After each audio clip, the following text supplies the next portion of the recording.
That's it. Welcome to Comics League Movie Night. I am Jared, and today we're talking about Army of the Dead. But wait, something sounds familiar. So let me get the gentleman and hopefully the lady into the stream. So let's bring in the boys. I am Phoenix. Mr. Phoenix Press, how are you, sir? I am alive, so That's awesome. All right, so next up we got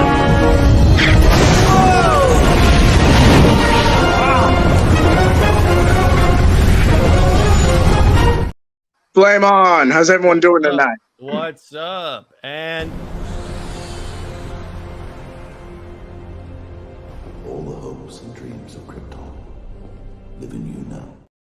what's Got my- up, boy? Got my Superman top just for that moment. There you go. That's awesome. So we're talking about Army of the Dead. Let's it's interesting because Nick, I thought we covered this. yeah, I'm getting a strange sense of deja vu.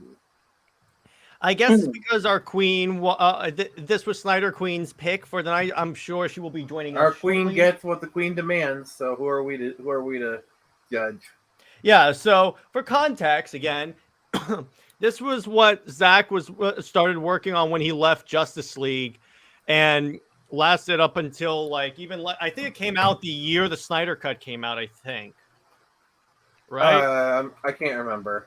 Around the same time. I want to say.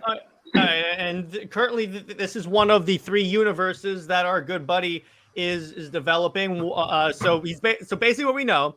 We have this movie, a sequel to it, an animated series, possibly a graphic novel. What's up, Nakatina? By the way, Andre, if you want to join us, DM me and I'll send you a link. Yeah, it's been a while since he joined the stream. Yeah. So essentially, yeah. So this was one of the interesting movies that I think Snyder has ever done, because I've known him for so long as the comic book guy because of 300, Watchmen. Obviously the Snyderverse, but this was one of the first times where I saw him spread his wings in terms of creative. Mm-hmm. Here's the thing: you do know that he did the Dawn of the Dead remake, and he actually got a lot of critical praise for his Dawn of the Dead remake. That was actually one of the first big films that Zack Snyder did, was the Dawn of the Dead remake. Yeah, 100%. And I believe that's what gave that, and 300 really gave him the clout for Nolan to say, yeah, give this guy Superman.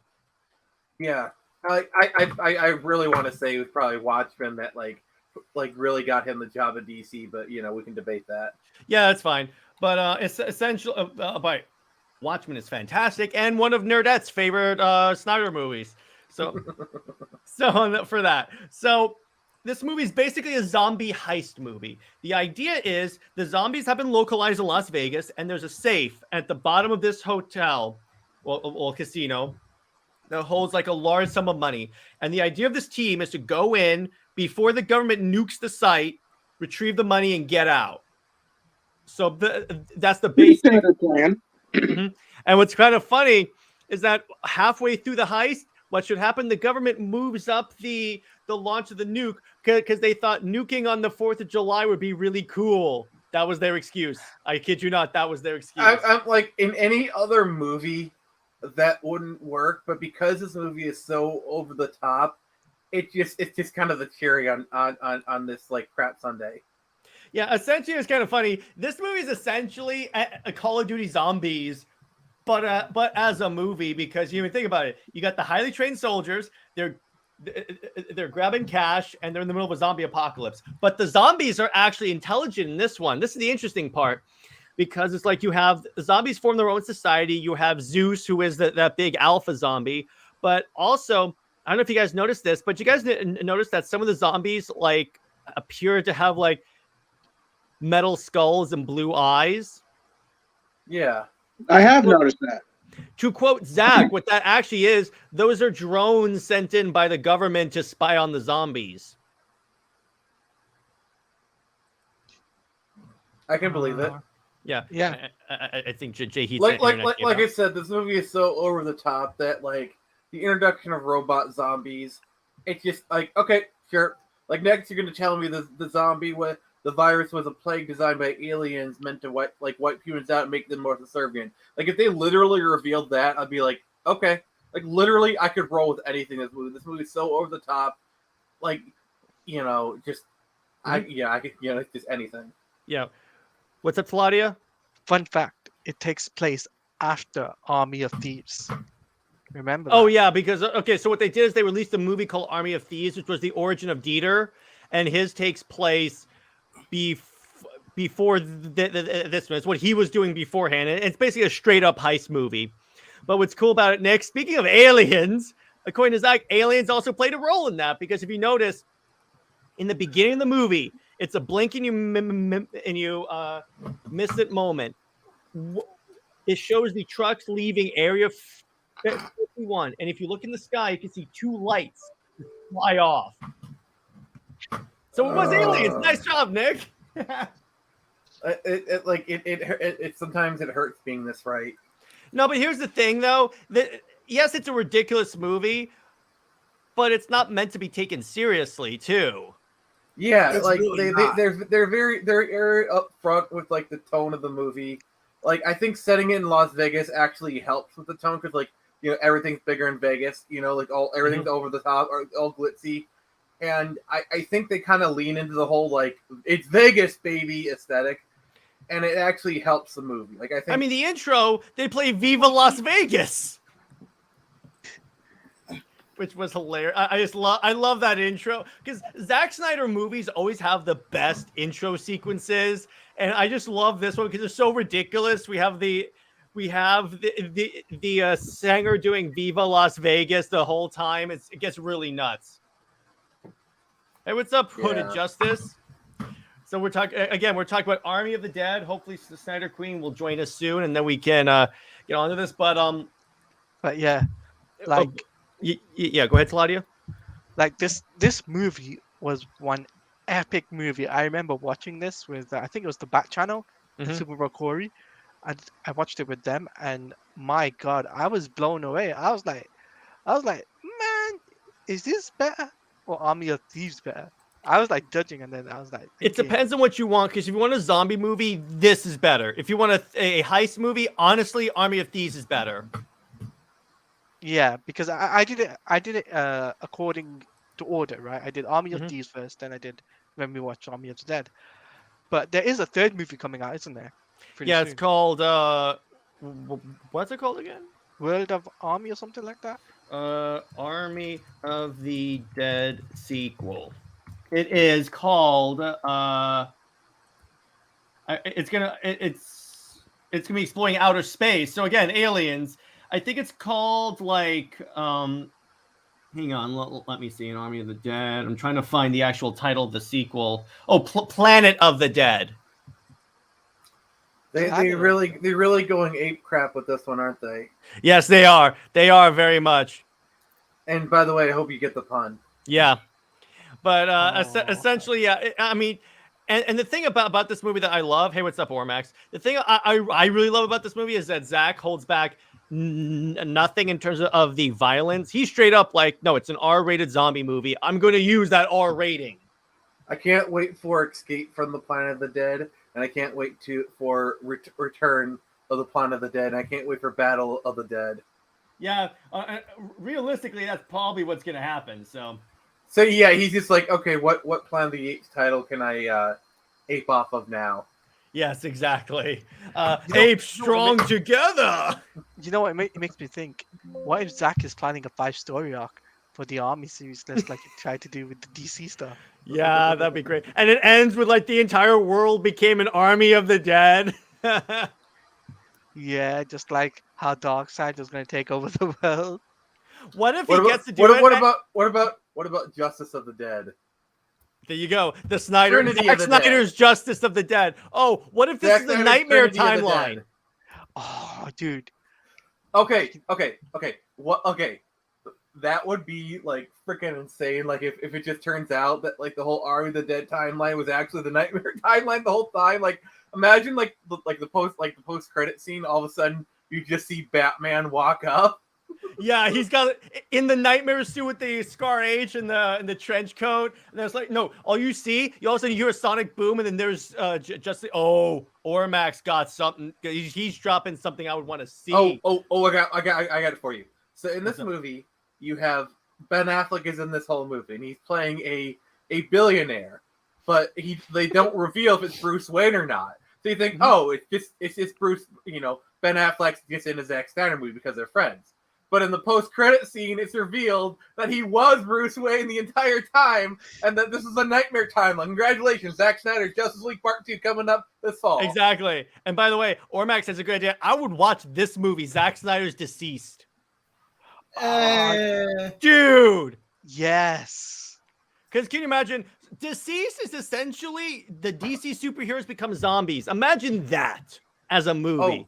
What if they got Disney got Zack Snyder to direct Marvel Zombies? No. Game over. No. Game over. I got a better Game one. over. What's up? Zack Snyder's Injustice. Oh. So it's essentially the Snyderverse. Essentially, it's the Snyderverse, but you're taking play by play from Tom Taylor's Injustice from years 1. No, I got you one. I got you one better. For the next Injustice game, a DLC character is Zack Snyder. That would be so good. His final move is he takes out he calls up he takes out a kryptonite spear and skewers you. Then he rams you with the BVS Batmobile. And one of his attacks is he literally throws the script to Zack Snyder's Justice League people, and people are so afraid of it because oh crap, it's so good, and it just damages them. Yeah. And the way I see it is Zack Snyder can make anything, whether it's from DC, Marvel, or Elseworlds, whatever, and he'll make it a masterpiece. Right. And here's the thing: Zack is good at making ridiculous movies really good. I'm with Nick. I'm a huge fan of Sucker Punch. I thought it was really dope.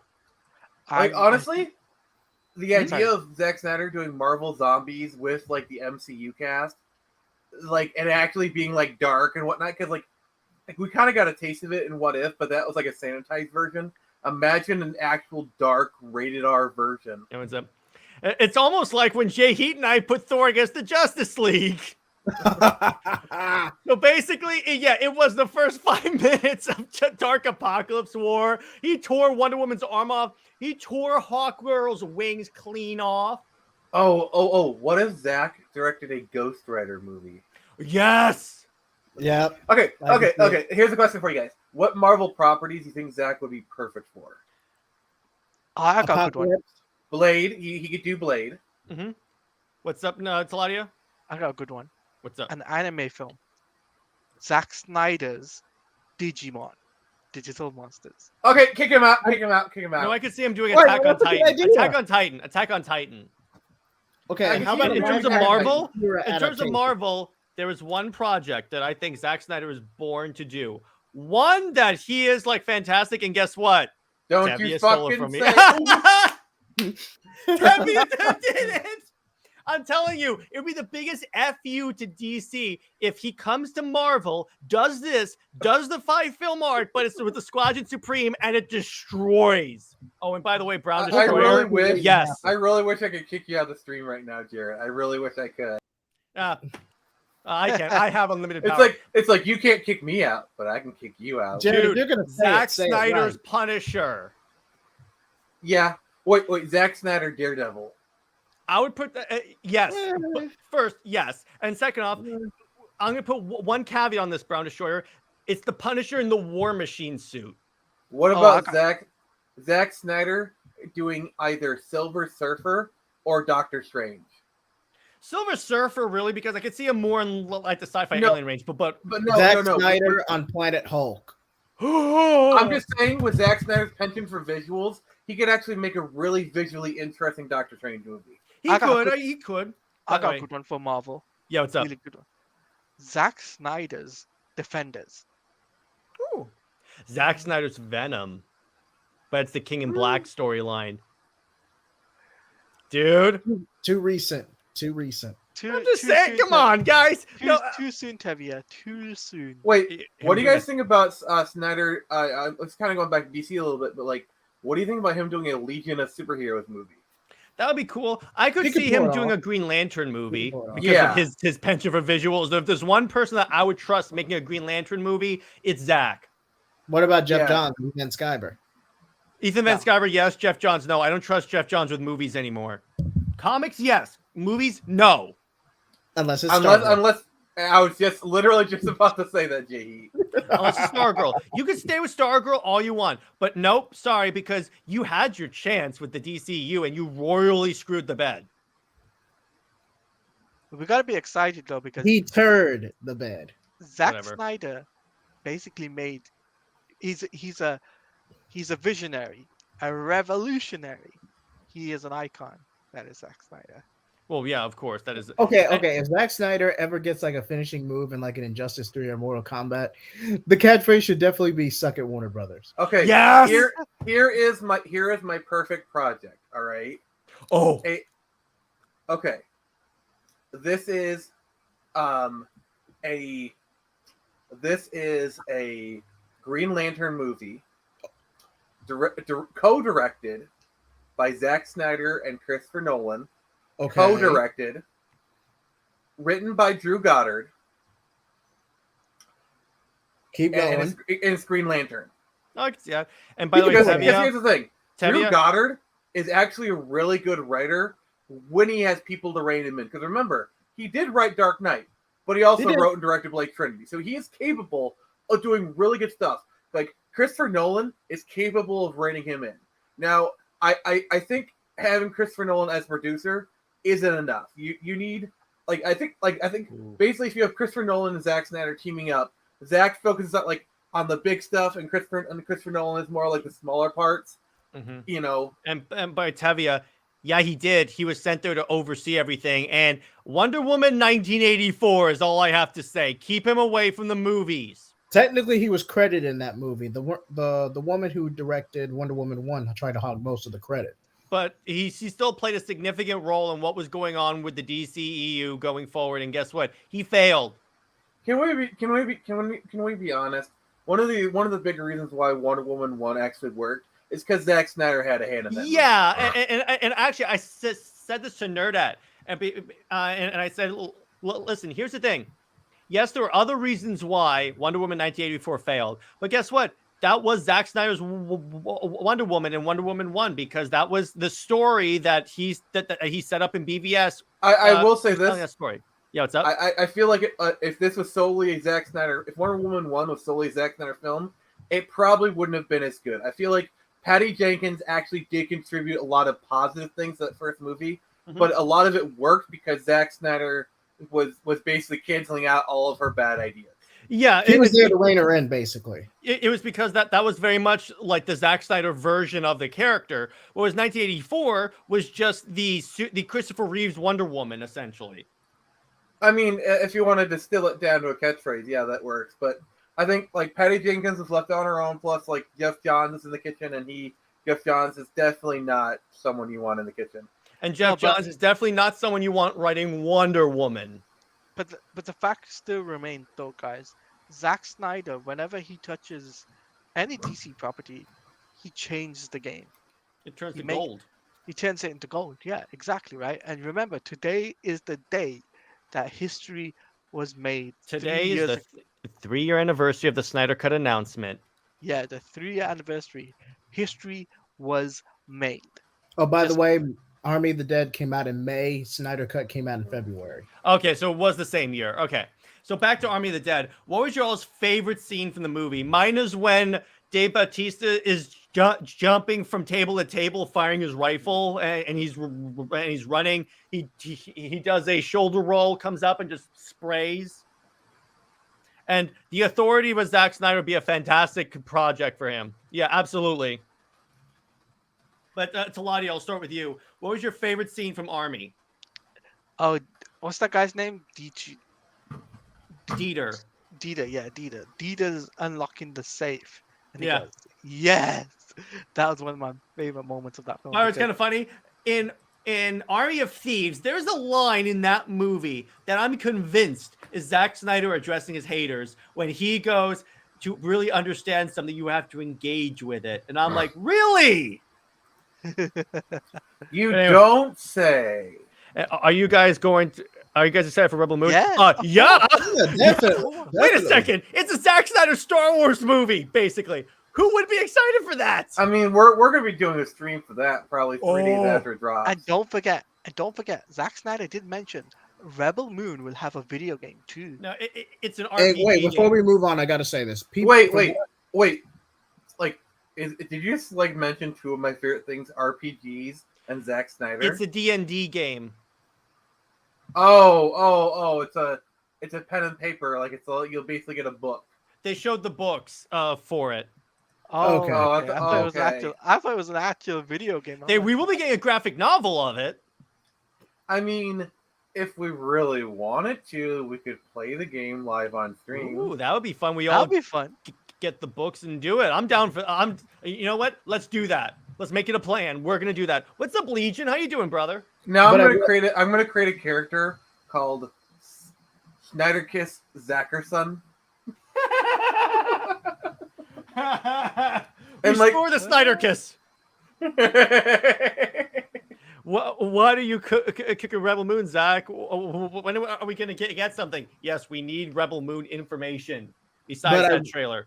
But since you brought up that comparison, I'm just gonna say this right quick. From what I've seen online, people are not happy with Indy 5. This is the last straw with Lucasfilm. I mean, look at the Rotten Tomato score. Yeah. So actually, you know what? Real quick before we get back to Army, let's do an updated look at the Rotten Tomatoes. Hey, what's up, Master Sergeant? What's up, dude? So, but while I do that, JJheat, favorite scene from Army of the Dead.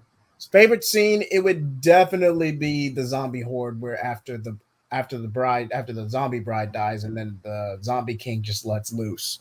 Yeah. Yes. Let me go to that. Okay, so Indy. So Teladia, I mean Nick, your favorite scene. I'm gonna just do the cop out and say like the whole entire thing. All right, 52%. Okay, so it's gone up a little bit. Yeah, I like the but still, tiger attack. By the way, zombie tigers. That's when I was like, yeah, it's a ridiculous movie, but Mike it's a good Tyson would ridiculous. be happy. Mike Tyson is happy. Well, let's face it. At that point, I was like, I'm not going in here like really seriously to do this, but I'm like, okay, it's a fun movie. I like it. Because remember, zombie movies are ridiculous like that to see what else can be turned into a zombie. And we're talking about Indiana Jones and the Dial of Destiny. Yeah, like I'm sorry, I'm just not interested. Indiana Bones. Well, no, not just that. But, like, I'm not interested in somebody lecturing Indy for like an hour and a half about like stupid stuff. The whole like, oh, I literally fought, like where Indy says, I literally fought Nazis, and it's like, oh, but you plundered indigenous artifacts, as if they're like one and the same. Like, Jesus. Yeah, I'm like Phoebe Waller-Bridge. Stay away from my franchises, but that's besides the point. Oh, wait a minute. How is it getting early reviews? And these are the Access Hollywood people that get to see the movie early.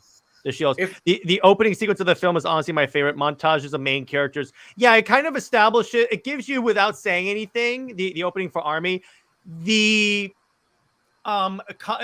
basically it gives you tiny prequel movies for each character. And Zach actually said, because if you go onto the Netflix YouTube channel, they have this thing called Snyder School where Snyder explains a lot of the stuff in Army. He says one of the things we put the most thought in is the opening sequences because that establishes what the movie's about to people.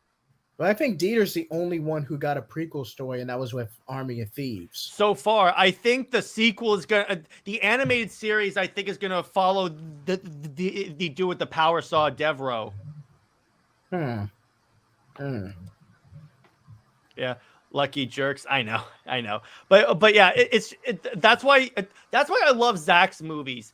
Everything because here's the thing: regardless of your opinion of his movies. Regardless of your opinions of his creative choice or anything like that, you can't deny that the man puts so much thought and effort into every tiny detail of the movie. He's not half-assing it at all.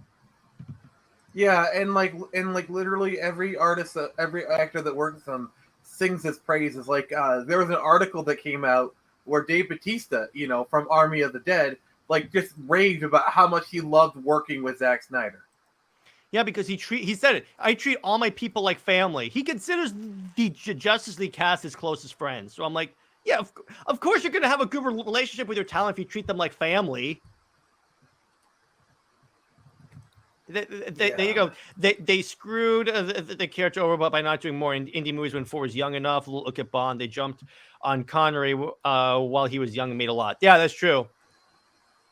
The guy does do that much, which I approve. And here's the thing also, when you look at particularly the DC movies, I know this is supposed to be Army of the Dead, but we're also doing a full-on discussion about Zack.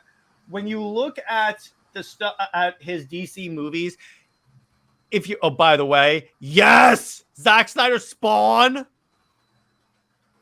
How has that not happened yet? I know. Well, here's why it will never happen. It's because it's the reason why we haven't gotten a Spawn movie yet. Is because Todd McFarlane wants to direct the Spawn movie, and most people are like, no. Like trust me, there are plenty of studios who would love to do a Spawn movie. There's plenty of them that would love to do it. There's plenty of them who were like Todd McFarlane. You want to produce the movie? You want to help co-write the movie? But directing it, especially for someone like Todd McFarlane, is not going to happen because Todd McFarlane has no directing experience. Obviously, if you want him in the writer's room, you want him involved in the creative stuff, yeah, that's perfectly fine. But to direct, he does not have that skill set. And you can still say he has, he can approve stuff and make sure the movie's representing his character fine. I'm like, yeah, fine with that. But directing, no, I do not think. No, I would not give him a directing job. I would give him any credit available to help make sure Spawn is accurate, but I would not give him a directing credit. And by the way, Ormax says, just because you didn't notice those details in the films, which we did, doesn't mean they're not there. Yeah, people are like, well, he doesn't read the comics. I'm like, have you seen how many comic references are in this movie? There's at least 27. No. There's more than that. I'm still picking up on stuff that I was like, I watched the Snyder Cut 13, almost going on 14 times. Literally, I was like, I'm still discovering stuff like, how did I not see this before? You have literally spent the equivalent of almost 4 days straight watching the Snyder Cut. Yes, and I'm gonna do it again. But the next time I'm gonna watch it, it's gonna be the Justice's Gray edition. And that's exactly right. McFarlane wants to write, direct, star, cater, edit, score, write the Blu-ray, and personally sell. I got a question. Yeah, what's up? How many times have you watched Justice League now? 13. And then you watch it again for the 14th. Yeah, I'm gonna keep watching it. Like I have no honestly, if I love Todd McFarlane, he does kind of have a bit of an ego problem. To be fair, it is earned. He has earned that ego. Let's be honest. There's merit to it. But I think his ego is getting in the way of a Spawn film. Like I'm sure most studios would be like, hey, you want to co-write the script? Like they would have no problem with that because Todd can write, but obviously they want a co-writer. You want to produce a film or like have a creative input on it? Sure. But there's kind of a line, you know what I'm saying? And I think like that's the problem that most studios have. And also I think Todd McFarlane was burnt a little bit by the movie where for some like, because here's the thing.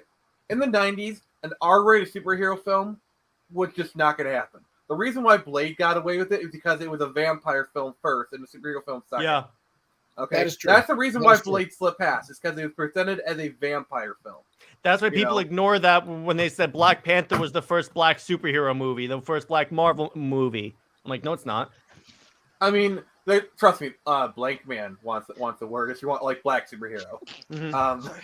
But anyway, that's a whole nother topic. Yeah, exactly. But the thing is, that's not bad. In today's climate, we are more like if you wanted to do an R-rated Spawn, nobody would have a problem with it because you have stuff like Deadpool, Watchmen, Logan have proven that R-rated superhero movies can work, and an R-rated Spawn, like Joker, R-rated, like we're in an environment that's perfect for an R-rated Spawn to come out unfiltered. Or like, what if they did an HBO Max series of Spawn? And they go full uncensored. And in that case, it's written by Todd McFarlane. There you go. Yeah, or he's like the head writer or something. Yeah. He's the showrunner, in other words. So there you go. Savage Dragon is the type of comic that Zack grew up with. Sex and violence. No, it's true. But by the way, that whole line about Zack saying I didn't like superhero stuff, I found it was kind of lame. That was taken out of context. He actually did not say that. I have to say that because there's so many people going around that are like, oh, he actually doesn't like superhero comics. He never said that. It's just one of the many occasions where the media takes what Zack Snyder says out of context in order to slander the man. But you know, I'll say this, right? I just want to say this. You don't have to like the guy. You don't have to like the guy, but you don't have to like the direction he was going with. But you got to look at the numbers. Like a win is a win. Like if this was in theaters, this would have made Snyder Cut would have made bank. Obviously trimmed down, as Nick put it on Friday Night Frenzy. It would have to be trimmed down because there's no way they're releasing a 4-hour cut in theaters. No, exactly. A lot of that is slow-mo. Well, yeah, I was saying you could get a solid 2-hour, 45 to 3-hour movie out of Zack Snyder's Justice League and not lose anything. But you know what I was gonna say? You know, the one issue I have with Todd McFarlane is whenever Todd McFarlane put out toys for upcoming movies or whatever, he basically doesn't put cloth cape. He does that now. The Michael Keaton, no problem. Nick. The Batman, the Batman figures for the Flash have cloth capes now. You know why? Because the Batwing and Batmobile are designed in a way we could put the action figures in the vehicles. But for Superman, he needs. I know, cape. Right? At least the Hot Toys have a cloth cape and it's wired so you can pose the cape. Tom McFarlane needs to take advice from Hot Toys. I'm just saying that. Yeah, I know. I'll agree with you on that. That's a problem with the Tom McFarlane action figures. And it's kind of funny. A lot of action figures, not even the McFarlane ones, don't have cloth capes. Who would you say has a bigger ego, Tom McFarlane or The Rock? The Rock. The Rock, because even though Todd has an ego, he at least has enough hubris to not let his ego literally tank his entire crew, which is what The Rock is doing right now. Yeah. Dave says that this was the weakest Zack Snyder film, not nearly as good as the Dawn of the Dead. The Conan the Barbarian zombie leader was awesome, though. Yeah, that was pretty cool. Yeah, I mean, it's not for everyone. This particular movie, I liked it because I liked this type of crazy movie where you have zombie tigers, alpha zombies, and all that stuff. Oh, what's up, Teladia? I thought something that Zack Snyder could do in the future. What? Zack Snyder's Mortal Kombat. Oh, yes! Yes! If there's one thing he could do, it's Mortal Kombat, baby. Just think about it. How would you guys feel about that? The level of violence that Snyder is really good at is 100% working with. All right, I got a great idea for a DC project he could do. Are you ready? Go on. All right. Batman Under the Red Hood, co-written by Zack Snyder and Christopher Nolan. Yes, I would take that. They could pull it off. They could pull it off. Obviously, the story advisor would be the dude who wrote the comic. I can't remember his name. Judd Winnick. He would be involved in the storyline because it's still his story. But still, I would like. Can you imagine? I just want Nolan and Snyder to collab on a project. That would be unreal.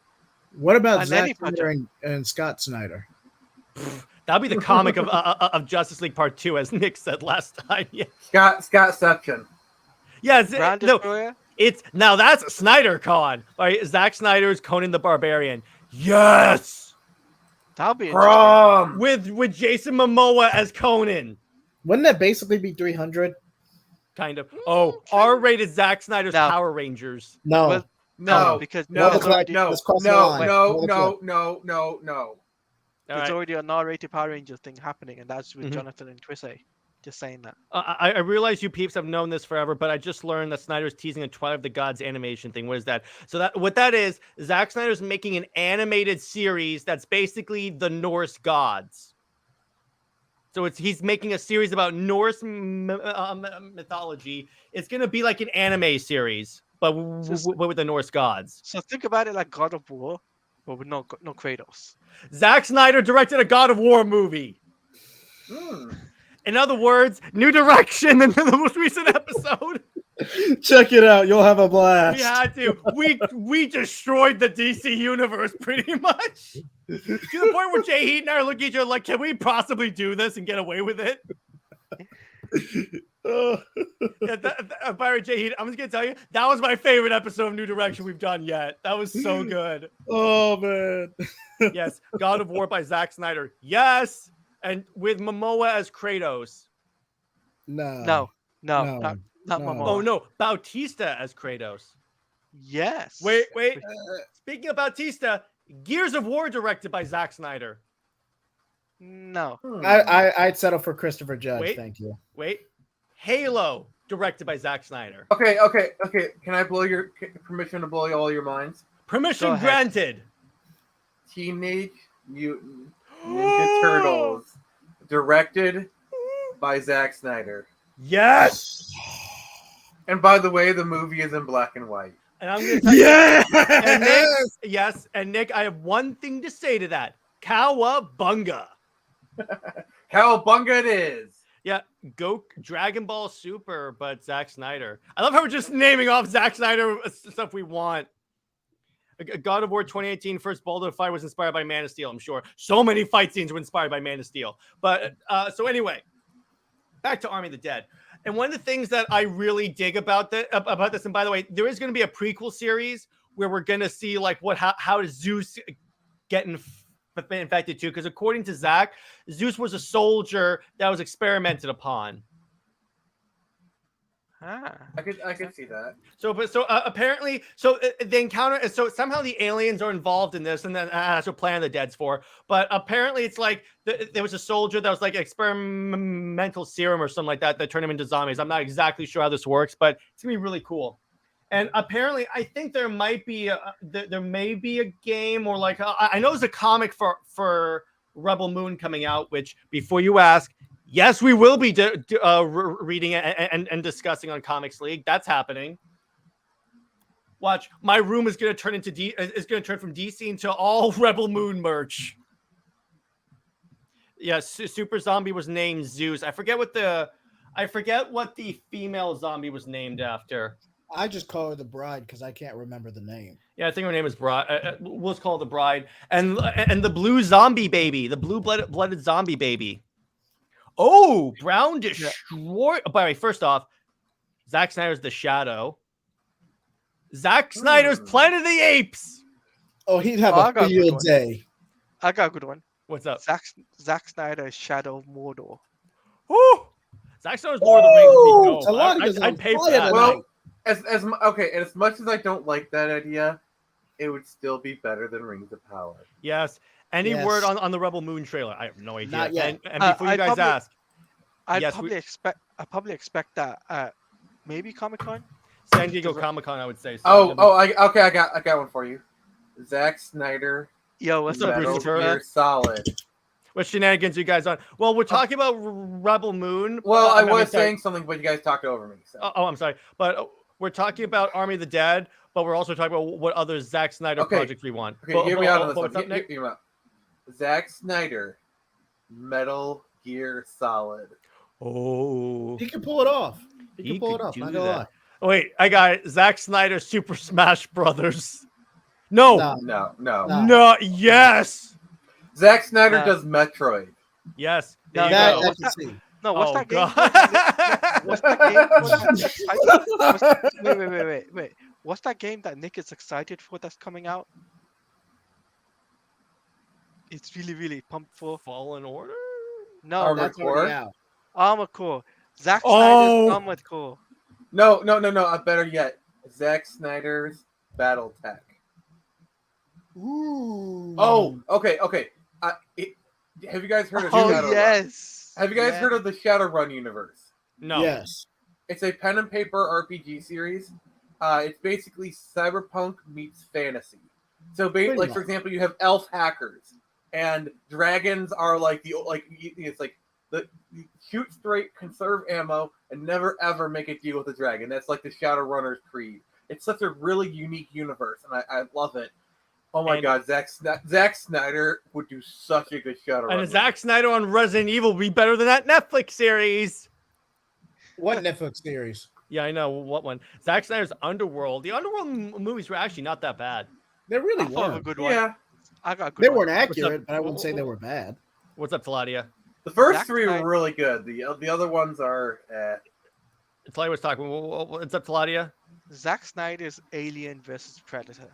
No, Zack Snyder's Alien would be great. No, You Zack have- Snyder doing a Predator movie. No, Oh, no. hell no, yes. No. Okay, Zack Snyder does a Predator movie, but it's set in Japan, and the plot is a predator kills a samurai's master, and now the samurai must avenge his master by killing the predator. And then he Predator travels versus forward in Ronin. time to Cyberpunk and becomes 2100 Samurai. Well, if I was writing the movie, that might happen. But I hope Henry Cavill since- brings Zack Snyder on Warhammer 40K would be GOAT. like, okay, have you guys seen the movie Prey yet? Yes, Yes. of course. I have. Yes. We talked about it too. So that opens up the idea of like predators in different time periods. I so would like a predator movie set in the Warring States period of Japan, and it's just like samurais versus predators, and directed by Zack Snyder. You know, because like Zack Snyder loves like Japanese culture and whatnot. He would do so good with that movie. And I believe a few of the movies that he like was heavily influenced by were those samurai movies. So just imagine like, Zack Snyder does a Seven Samurai remake. Yes, or the Magnificent Seven, Which is basically just Seven which is Samurai. basically that, but with cowboys. Exactly. It literally is. It literally is. They did a remake of that with Denzel and like Chris Pratt, and it was actually pretty good. Yeah, I heard Zack about Snyder's that. Berserk. Yes. Is that the one? Are you talking about the Berserk with Keanu Reeves? Oh, I got one for you. Zack Snyder does Ghost in the Shell. That could work. How about this, Nick? Nick, how would you feel about Zack Snyder doing The Matrix? I was just about to say that. I would be okay with that. Yeah, because I think he would respect the source material a little more. Oh, Zack And yeah. Snyder does Pacific Rim. Oh hell yes! Because if there's a movie franchise that is ridiculous enough for Zack Snyder to do, it's Pacific Rim. What if Zack Snyder did a Jurassic Park movie? Too easy. No. Too easy. I could see it. I could kind of see that, but it's like, Trying to think here. What about Zack Snyder does a Bleach? Bleach movie. I got a good one. Nice. Bleach the anime. Zack Yes. Snyder's Magnificent Seven. We were literally just talking about like Seven Samurai, Magnificent Seven. We were literally just talking about that like 5 minutes ago, Teladia. yeah, No. that works. A remake, an actual remake of the original.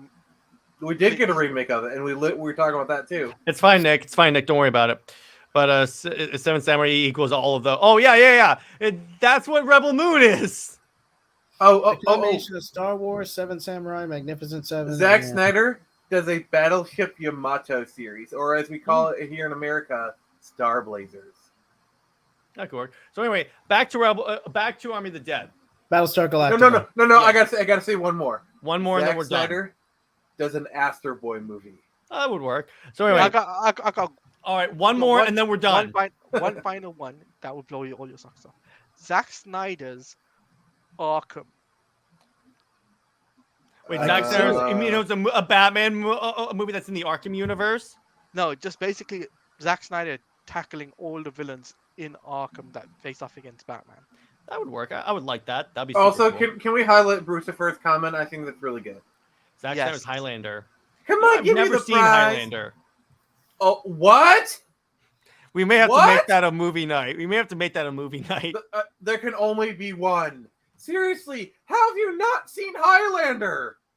And by Tevia, we don't know it's not going to movie theaters yet, so we don't know that. But anyway, so back to Wait, Army Jay, of the you've Dead. never seen Highlander? I've never seen it. So what I want to talk about right now. Yes, I know everyone's getting on my ass for this. I want to talk about this right now. What's your all? Zack Snyder could do Vampire the Masquerade really well. I can see it. Yeah, I know. I'm This is out not of gonna- touch with that. Guys, this is not going to be let down. Jared will forever be reminded that he's never seen Highlander. Not until I Just watch think it. like that. But anyway, so now we're gonna talk about what are y'all's top 5 favorite zombie movies? Oh, that's a tough one for me because I'm not really much of a zombie fan, so I'm gonna tap out of this one. All right, Same. right. I've got a couple. all right, go ahead. And by the way, I'll expand it. Zombie properties. You can use comic books, even DC Again, stuff and I'm Marvel. not much but of okay. a zombie fan, so I'm tapping out. All right, I'll take a shot at it. all right, I'll go first. I'll say Alright, a couple go of movies. Shaun of the Dead okay. That's a and good Hot movie. Fuzz. Hot Fuzz. Hot Fuzz really isn't a zombie movie though. It's more cult kind of stuff. It's not really have But zombies. if you're a British person like me, then Mhm. then It's a only good British- movie. Hot Fuzz is a good movie. I'm not denying that. It's not really a zombie movie. Shaun of the Dead, yes. Also, I just got to give a highlight to my favorite moment from Shaun of the Dead, where it's like, "We're coming to get you, Barbara." Where like they literally like do the line from the original '68 movie. They're coming to get you, Barbara. Like I just love how they integrated that into the movie. I thought that was so nice. Is that it? Is that all you got, Teladia? Yeah, that's the only two I can think All of right. right now. So for me, it's number 1. I'm typically not a zombie guy, but if I had to pick one, I'll probably go with this one, with Army. Number 2 is going to be Resident Evil, the Raccoon City one, the newer one that's more accurate to the games. Which by the way, speaking of zombies, I will be doing a live stream with Jared sometime next Saturday where I'll be streaming some playthrough of it and he'll be heckling me. I'll be heckling. Yeah, that's what we normally do. That's the fun part. So then we got that. All right. And in terms of third property, Deceased. Straight up Deceased. And I'm not really a big fan of Marvel Zombies because here's my problem with Marvel Zombies. At least the comic. I love the What If episode. But my issue with Marvel Zombies is that they got a little bit too gratuitous and a little too crazy with it. With them like case in point, this is an actual line from Marvel Zombies. So Hank Pym goes, I don't want to admit it to myself, but I actually like the taste of human flesh. And then if I got cured by the zombies, I probably would still keep eating it. And I'm like, what the hell is this? Yeah, no.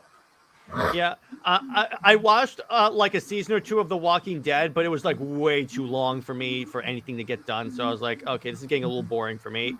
And in terms of my next favorite zombie property, Call of Duty Zombies, because I have fond memories playing Call of Duty Zombies. What about you, JJheat? And by the way, so what would be a pretty good live stream for us? It's like, what if we all got started like we all played Left 4 Dead co-op? That'd be fun. Dave the Impaler. Oh, I do have to give a shout out to Zombieland. Actually, you know what? Yes, I have to bring up Zombieland. Zombieland was awesome. Okay. Because if we're going to talk about zombie films, we got to bring that up. We got to bring up Zombieland. Walking Dead, Army of the Dead, Army of Thieves, because that's technically a prequel. Mhm. Resident Evil. No, not Which Devil Resident May Cry. Evil. Oh yeah, properties. That's fine. What's another zombie movie? What's another zombie property? Zombieland. We did talk about that one. Yeah, there you go. The And sequel's not that bad. it's mid. It's mid. It's mid. It's not as good as the first one, but it's not terrible. Like, And by the way, first one is Tevia, amazing. I might tell you. Yeah, I know. Sorry, Tevia. I'm a little backed up on stuff, but I will read the first arc and we'll do it. I promise. But yeah, I mean, see, here's the thing. So, a fun fact: the day so when Zombieland 2 came out in theaters, that's when I watched Zombieland 1 for the first time. Because I was like, I didn't have anything else to do. I was like, okay, I'll go to the movies. I'll go watch Zombieland. So I watched 1 on Netflix before I went to go see the movie. So it was like So you nut up and shut up. You literally nutted up. Exactly. And that was like one of my favorite Woody Harrelson things ever. Dawn of the Dead and Army of the Dead, are these two connected? I don't think they're connected. Army of Thieves is connected to Army of the Army of Thieves, Dead, yeah. But I think Dawn of the Dead is a standalone. No, because Dawn of the Dead is a remake of a George Romero movie because, like, remember the Of the Dead franchise, like Night of the Living Dead, Dawn of the Dead, Mhm. and all the I other remember. films were George Romero's film. Like, he was doing those films up into like the 90s. Dawn of the Dead, like, basically the only two films, if you remember that series, is Nightmare, like Dawn of the Dead, and Night of the Living Dead. Those are the only two ones that people really even talk about. And Zack Snyder did a remake of Dawn of the Dead, which is the one in the mall. Which, by the way, if you ever played Dead Rising, it's basically Dawn of the Dead. It's, you know. And fun fact, written by James Gunn. Huh. That's probably where he knows him from. Yeah, that's most likely what it is. And then Dave the Impale says Zack Snyder's Dawn of the Dead is an awesome movie, but I don't believe it should have been called Dawn of the Dead. Too different from George Romero's film. Oh, so if we're talking about zombie stuff, I also do want to give a shout. I did mention this just a second ago, but Dead Rising, you know, at least the first and the second one, where you're playing as like Frank West, and you got to go into a mall and like take pictures and fight zombies and whatnot. Like, if we're talking about like zombie stuff, that deserves a mention. Yeah, it does. It does. What about Dead Space? Should we mention Dead Space? Dead Space is pretty much zombies. I'll give you that one. And It's basically Alien, but with zombies instead of xenomorphs. Which I like. I thought it's a pretty good franchise. It's a little it's very terrifying. Very well. terrifying. That's a good thing. That's a good thing, though. Which is fun. And Tevia says Dead Space is basically cosmic horror. Yes. Yeah, that's what I said. It's basically aliens, except with zombies instead of xenomorphs. That's how I would describe it. By the way, Zack Snyder's Blackest Night. I just blew your all minds right there. My mind is blown. And then imagine if like there's like a new like okay, so they're doing a Blackest Night. You have a new Superman. It's not Henry Cavill, but during the Blackest Night storyline, all of a sudden you have Golden Age Superman pop up, and it's Henry Cavill. Golden Age Superman was the zombie Superman, though. Yeah, that's the zombie Superman in Blackest Night. That would be cool. It's just here's a Blackest Night from Green Lantern. Yes, it is Master Sergeant. It is in Volume 2 of the Omnibus set that you have. I'm just saying, like, it would be a nice kind of like a little Easter egg, because like you got this new Superman, but like in the Black Knight storyline, it was the Golden Age Superman that was revived as Zombie Superman. So for the Golden Age Superman, it's literally just Man of Steel, Henry Cavill. Like, I agree with you, Nick. That would be pretty dope, but it would piss off a lot of people. Yeah, I don't know. I just cool. thought it'd be kind of a fun thing. It would be a fun thing. I got a good one. Mm-hmm. Zack Snyder's either Kingdom Come or Zack Snyder's Superman Year One. Either of those could work. What you could do, hey Nick, here's how you bring back Henry Cavill. You ready? You make an adaptation of Infinite Crisis, because in that you have the Golden Age Superman teaming up with post-crisis Superman, and then Golden Age actually dies and goes into heaven with Lois. So that's a good send-off. You could also have like Gal Gadot show up.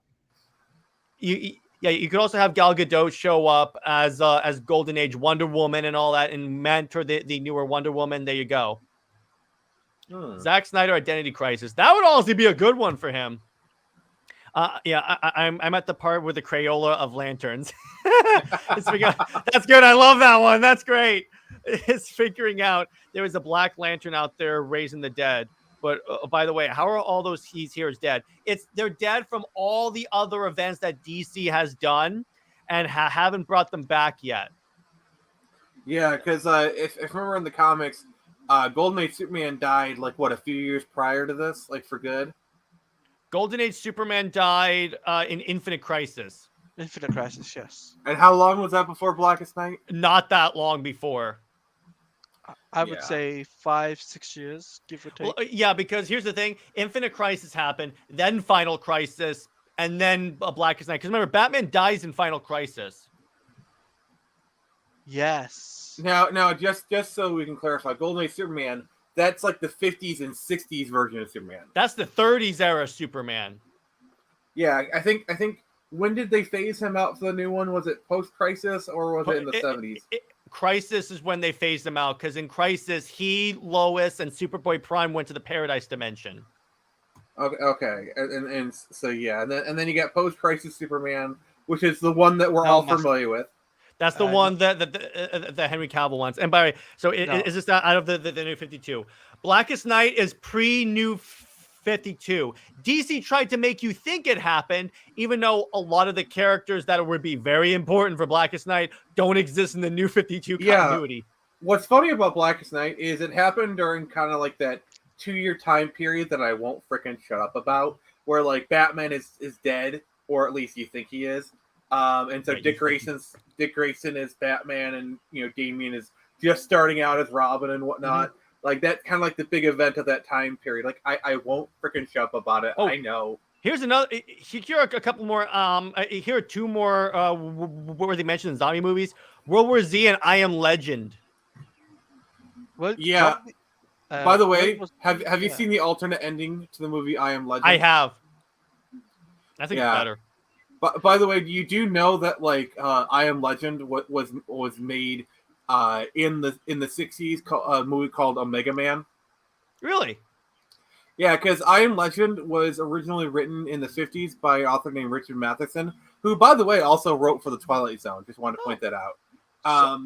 I think it's been adapted like at least one more time beyond that. But they're doing it, like they're talking about doing a sequel series to the movie with Michael B. Jordan. I don't know how that's going to work, but we'll see.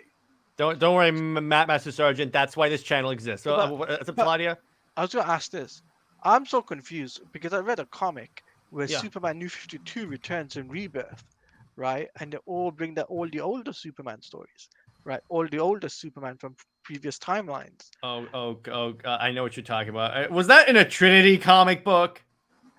No, I think it was in the Trinity comic book. Yeah, okay. So what that's supposed to so that's after a storyline called Superman Reborn where DC half-assed. So what they wanted to do, they wanted to completely get what happened was Mxyzptlk shows up and like snaps away John. So post-crisis Superman and Lois go into like the sixth dimension to go and find their son, right? So they get there. It turns out that when Flashpoint went back to regular, Superman was actually split in two somehow, and New 52 was half of Superman, and New 52 Lois was half of Lois. So what they did is they merged the two together and merged the timelines together to completely eliminate the New 52 from ever happening. But I saw in the Trinity comic that Rebirth Superman for New 52. And what that was, he was having like an identity thing in his head or like hallucinations. I don't understand that myself. It's really stupid. Tevye brings up a good point. Batman, that was a clone in Blackest Night, and that's why like he didn't.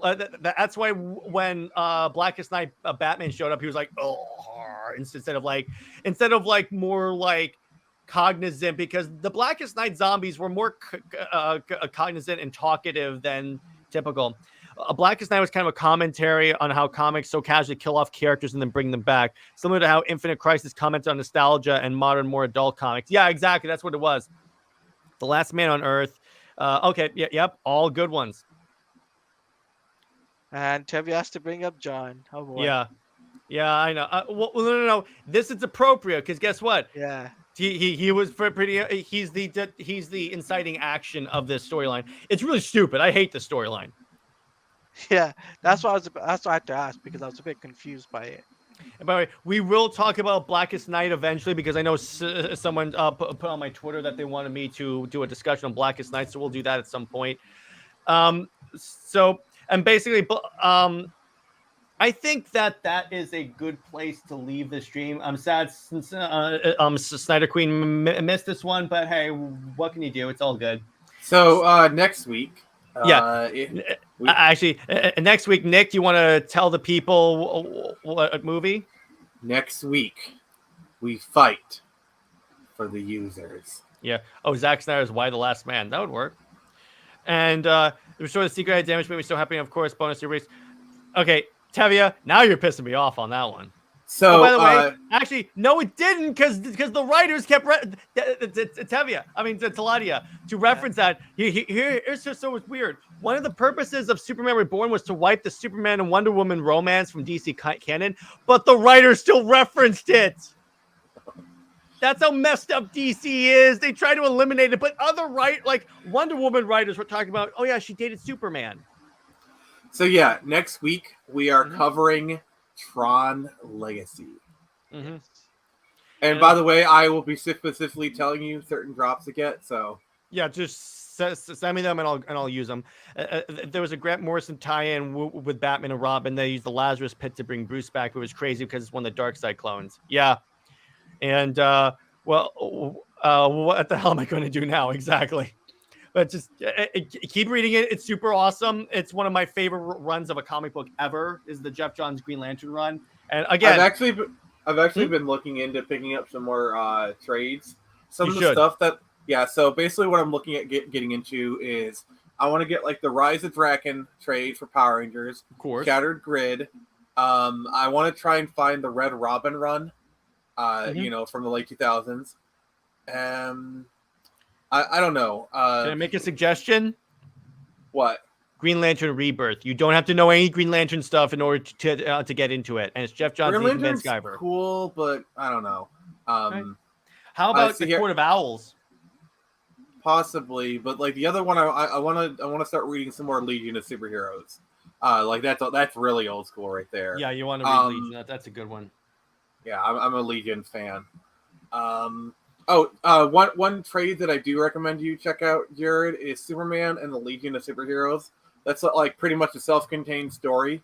It takes place in like 4 or 5 issues. And it's a good kind of primer on the Legion. I actually really like it, and it's actually pretty recent too. I think it's like from like the last 10 years or so.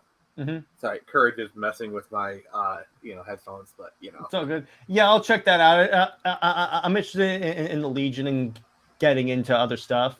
But I definitely think we should cover Rise of Draken and Shattered Grid on your channel. I think that is something we should do. What's up, Teladia? Mind if I say something real quick? Go ahead. You guys, if you haven't picked up your free comic book, you should collect it, because I know Dawn of DC, there's a free comic on Amazon. So if you haven't picked that up yet, I would highly recommend. I checked it out. I had a heart attack when I saw how many tie-ins are for this event. Yeah. Yes, the movie. We're doing the movie. Though Tron Uprising is a very good series.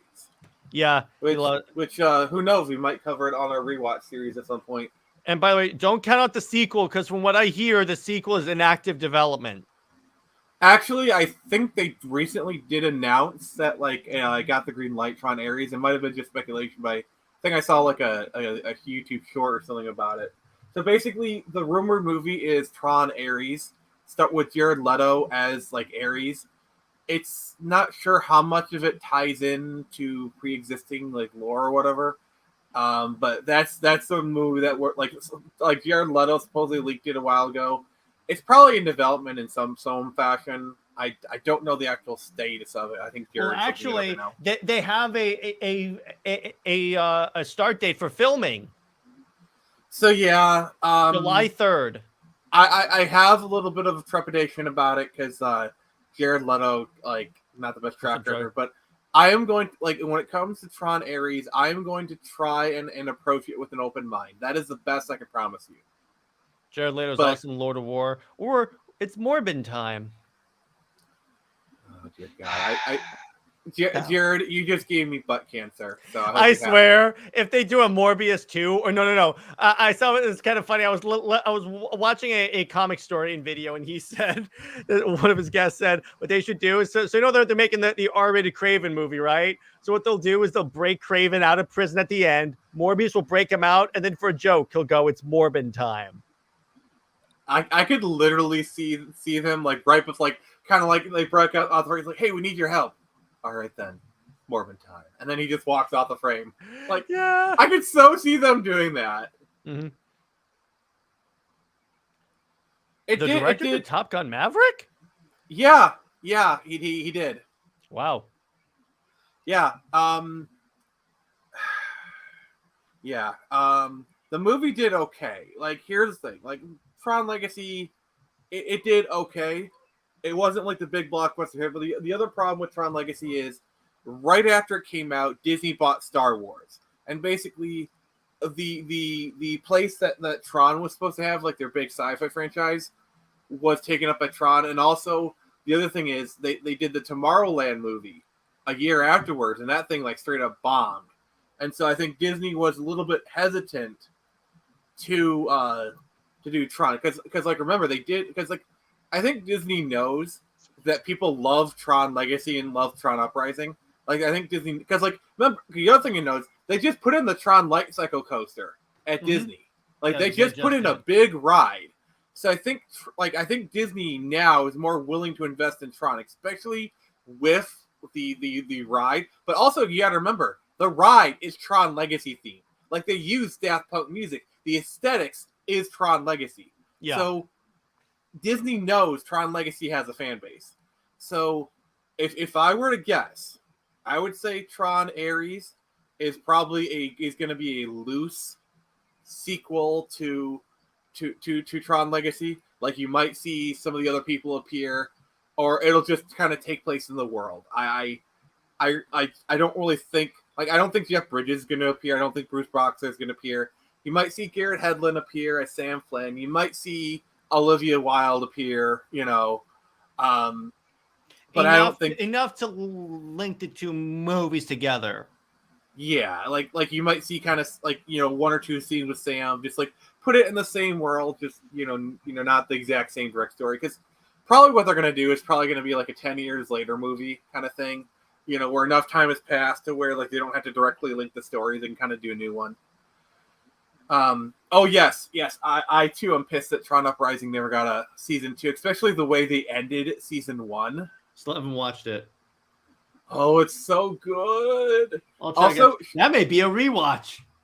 It might be. But yeah, so on that note, wait, hang on. What's up? He's looking something up.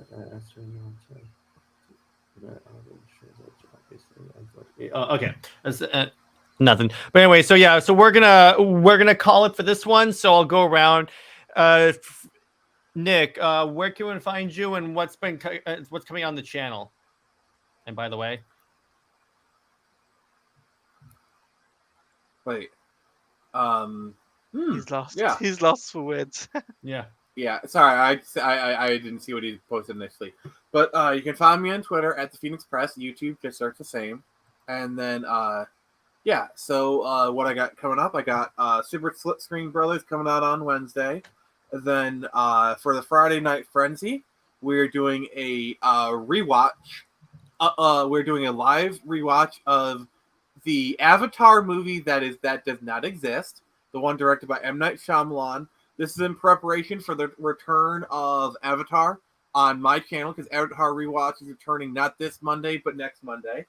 So, we'll be doing book 2 of Avatar for that one. So kind of as a little bit of a, catch up kind of thing.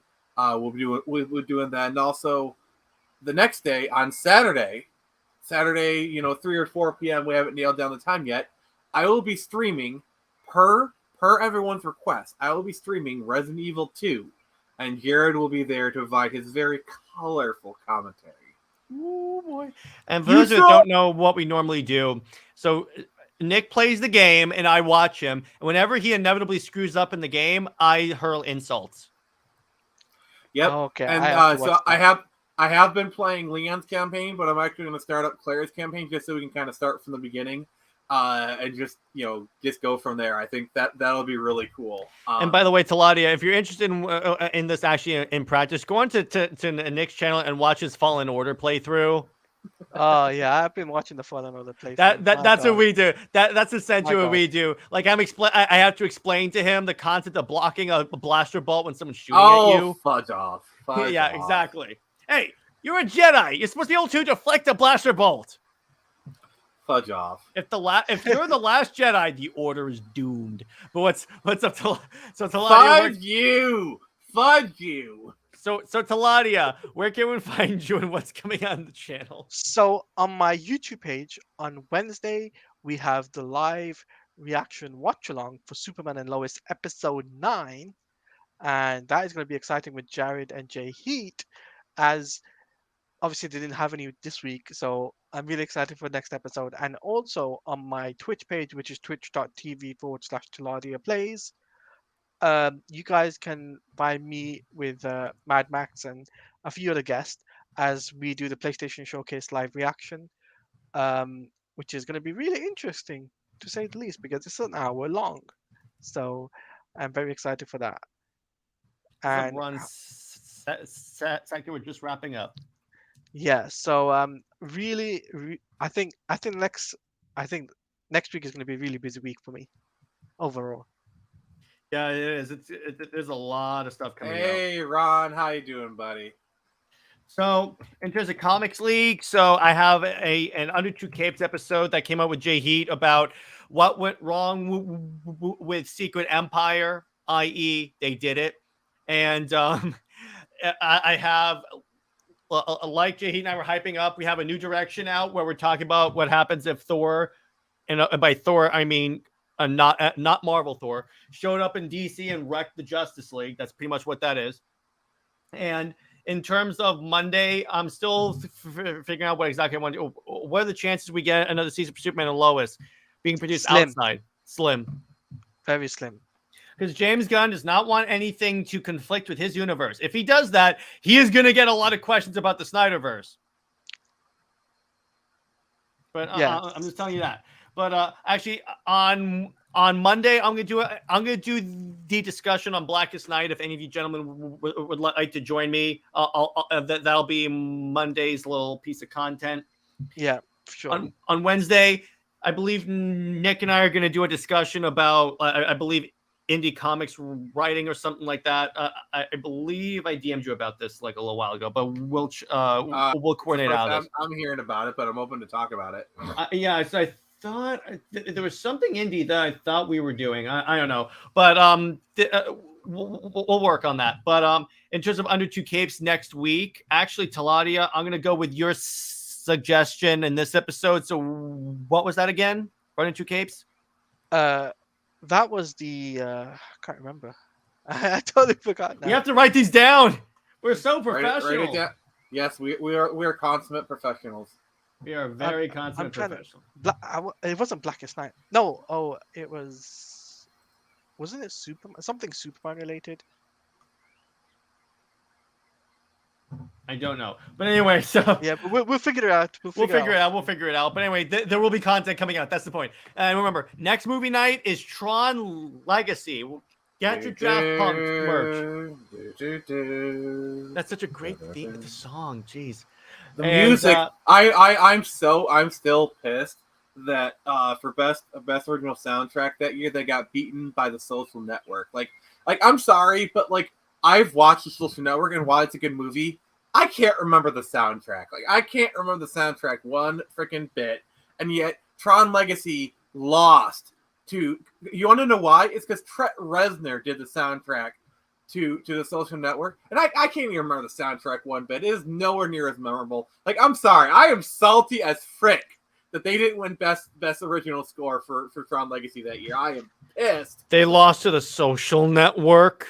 Oh, yeah, God. The best original soundtrack. Best original soundtrack to The Social Network. Actually, Nick, here it is. It's the best original soundtrack that no one remembers. While people are still talking about the soundtrack to Tron Legacy to this day.